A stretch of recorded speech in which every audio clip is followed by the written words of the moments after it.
العالمين أشهد أن لا إله إلا الله هو الملك الحق المبين وأشهد أن سيدنا محمدا عبده ورسوله المبعوث رحمة للعالمين اللهم صل وسلم على سيدنا محمد وعلى آله وصحبه أجمعين أما بعد فيا عباد الله أوصيكم وإياي بتقوى الله فقد فاز المتقون قال الله تعالى في القرآن العظيم أعوذ بالله من الشيطان الرجيم بسم الله الرحمن الرحيم يا أيها الذين آمنوا اتقوا الله حق تقاته ولا تموتن إلا وأنتم مسلمون معاشر المسlimin rahimakumullah. Sidang jamaah Jumat yang berbahagia yang dimuliakan oleh Allah Subhanahu wa taala. Bersyukur dengan mengucapkan alhamdulillah pada Jumat yang penuh berkah ini kita bisa kembali melaksanakan ibadah sholat Jumat di negeri yang damai ini. Salawat dan salam semoga tercurahkan, kita limpahkan kepada junjungan kita Nabi Muhammad sallallahu alaihi wasallam beserta segenap keluarga, para sahabat dan seluruh umatnya hingga di akhir zaman. Selaku khatib, perkenankan saya mengajak kepada seluruh hadirin, mari kita semua selalu berusaha meningkatkan iman kita, takwa kita kepada Allah Subhanahu wa taala dengan yang sebenar-benarnya, yaitu dengan melaksanakan apa saja yang telah diperintahkan dan serta menjauhi larangannya. Ma'asyiral muslimin rahimakumullah, kita harus pandai bersyukur atas karunia negeri Indonesia ini yang merdeka dan kita cinta ini, sehingga akan muncul semangat kita untuk membangun, menjaga dan mempertahankan agar tetap kokoh dan semakin sebagaimana cita-cita para pahlawan bangsa kita ini. Ma'asyiral muslimin rahimakumullah, pada kesempatan yang mulia ini, pada kesempatan yang mubarak ini, khatib akan membawakan judul khutbahnya, yaitu Negara Pancasila Menuju Masyarakat Madani.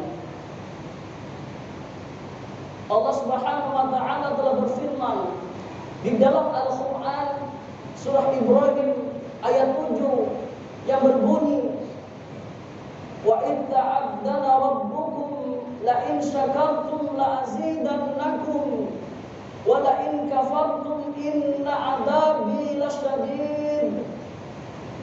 Dan ingatlah tatkala Tuhanmu memaklumkan, sesungguhnya jika kamu bersyukur pasti kami akan menambah nikmat kepadamu, dan jika kamu kufur mengingkari nikmatku, maka sesungguhnya azabku sangatlah pedih. Negeri kita, negeri Indonesia ini telah terlahir, yaitu melalui jalan yang panjang sejarah. Keberadaannya sungguh merupakan anugerah dari Allah Subhanahu wa taala yang harus kita syukuri oleh seluruh rakyatnya. Melalui tetesan keringat dan darah serta pengorbanan jiwa dan raga para pejuang bangsa selama ratusan tahun ini. Dan akhirnya Indonesia telah terbebas dari belenggu penjajahan, yaitu kemerdekaan negeri itu terungkap di dalam Piagam Jakarta, yang kemudian telah dipembukaan oleh Undang-Undang Dasar 1945. Maka di dalam dokumen itu menjadilah sebuah titik, yaitu tolak ekstensi kita sebuah negara yang merdeka atas berkat rahmat Allah yang maha kuasa, dan dengan didorong oleh keinginan luhur supaya berkehidupan kebangsaan yang bebas. Maka rakyat Indonesia menyatakan dengan ini kemerdekaannya. Ma'asyiral muslimin rahimakumullah, pada tanggal 1 Juni telah diperingatkan sebagai hari lahirnya Pancasila. Negara dengan dasar Pancasila ini merupakan hasil konsensus nasional dan tempat pembuktian atau kesaksiannya untuk menjadikan negeri yang aman dan negeri yang damai, dan menuju di dalam kehidupan yang maju, adil, dan makmur. Pandangan kebangsaan tersebut sejalan dengan ajaran Islam tentang negara idaman yang disebut dengan ungkapan baldatun thayyibatun wa rabbun ghafur, yaitu suatu negeri yang makmur dan berada dalam maghfirah, dalam ampunan Allah Subhanahu wa taala. Isi dari silah di dalam Pancasila perlu kita pahami bahwasanya semua sejalan dengan nilai-nilai ajaran Islam dan tidak ada satupun yang bertentangan. Bahkan telah menjadikan tanggung jawab kita agar nilai-nilai tersebut dapat direalisasikan di dalam konteks praktek kehidupan berbangsa dan bernegara.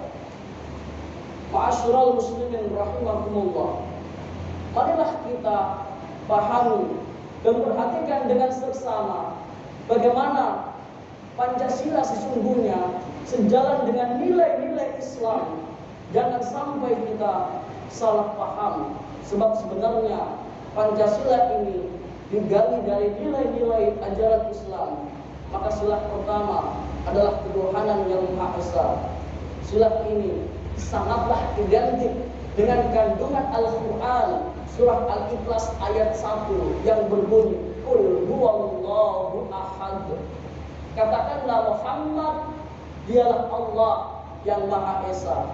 Maka di dalam penjelasan ayat ini merupakan inti dari pokok ajaran Islam yang tauhid, mengesahkan Allah.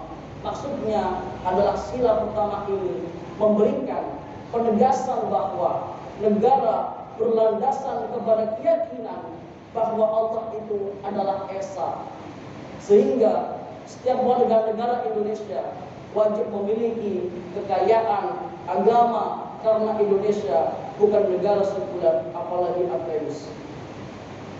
Maka konsekuensinya setiap warga negara di negeri ini tidak boleh menjadi penganut etis seluruh agama yang berlaku di Indonesia, yang itu beriman kepada Allah Subhanahu wa taala.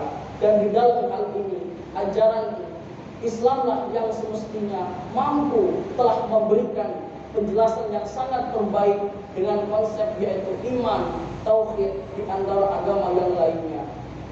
Ma'asyiral muslimin rahimakumullah, silah yang kedua yaitu kemanusiaan yang adil dan beradab.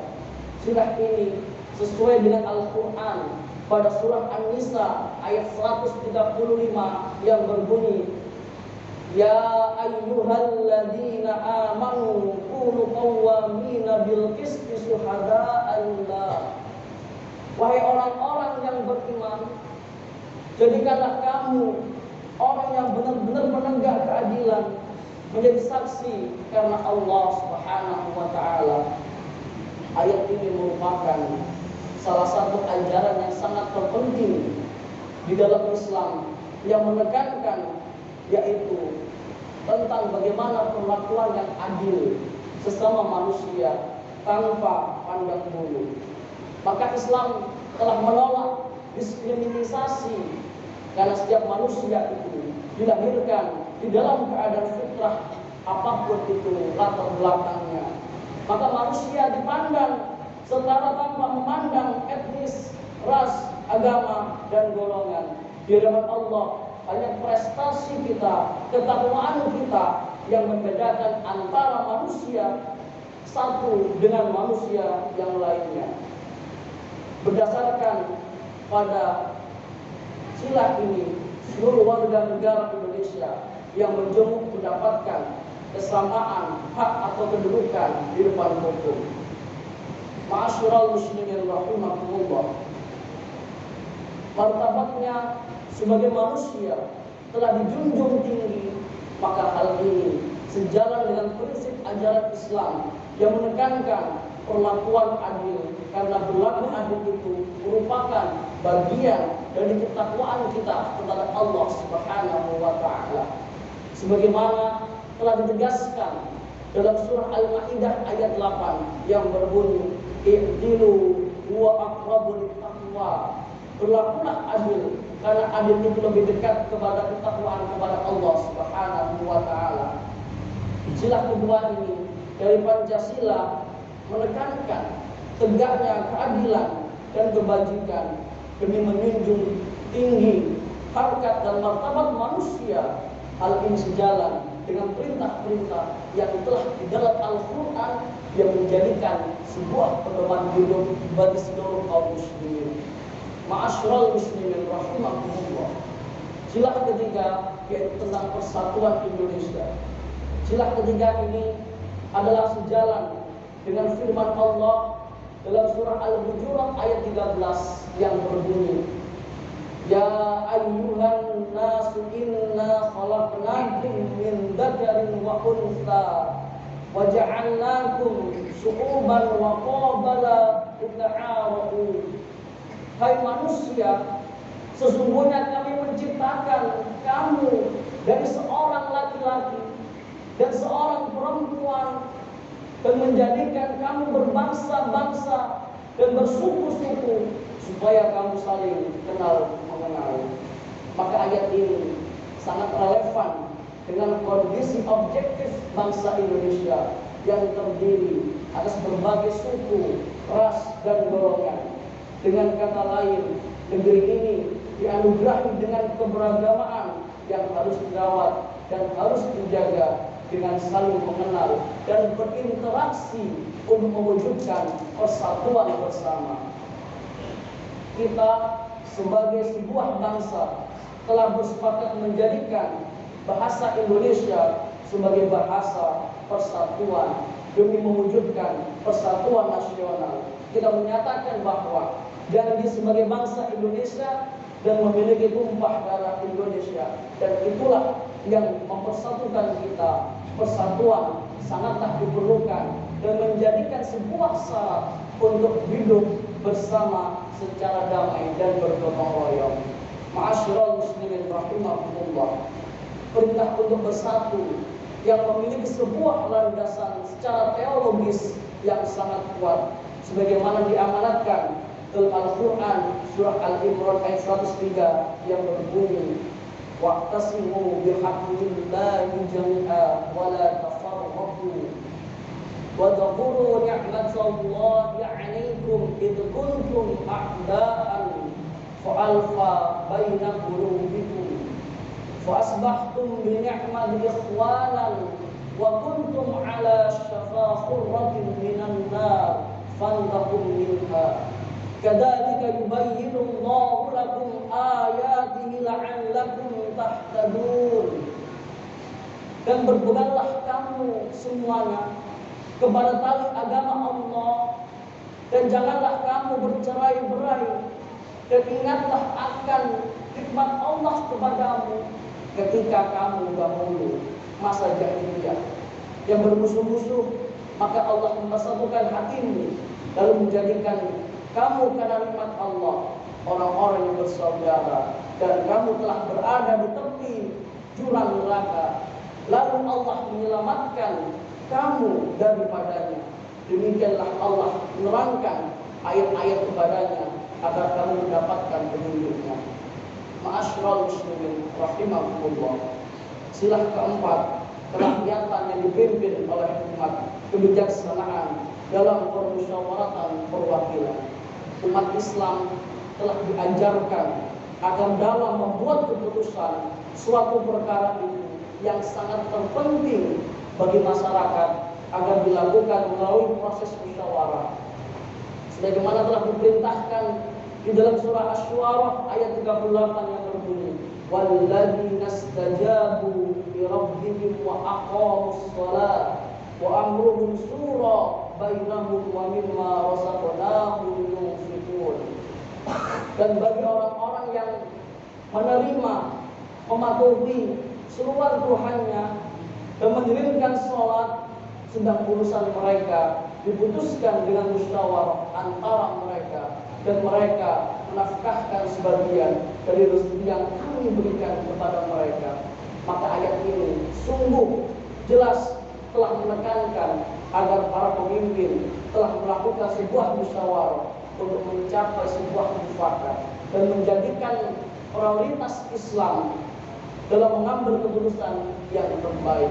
Maka ayat ini melarang dilakukan dengan cara-cara memaksakan kehendak orang lain, tetapi lebih menekankan musyawarah atau dialog yang melibatkan semua pihak yang berkepentingan. Ma'asyiral muslimin rahimakumullah. Selain merujuk pada ayat tersebut, silah keempat ini sejalan dengan kaidah fiqhiyah yang menyebutkan kebijakan seorang pemimpin terhadap rakyatnya harus dikaitkan dengan kemaslahatannya. Maka dalam kaidah fiqhiyah ini merupakan rumusan yang telah ditegaskan oleh Imam Syafi'i yang telah meyakini bahwa kedudukan seorang pemimpin itu merupakan kedudukan yang setara dengan seorang wali terhadap anak yatim. Maksudnya adalah seorang pemimpin memiliki sebuah kewajiban untuk memastikan bahwa kebajikan-kebajikan berorientasi kepada maslahat rakyat yang telah dipimpinnya, dan bukan malah sebaliknya merugikan dan menyengsarakan mereka. Ma'asyiral muslimin rahimakumullah.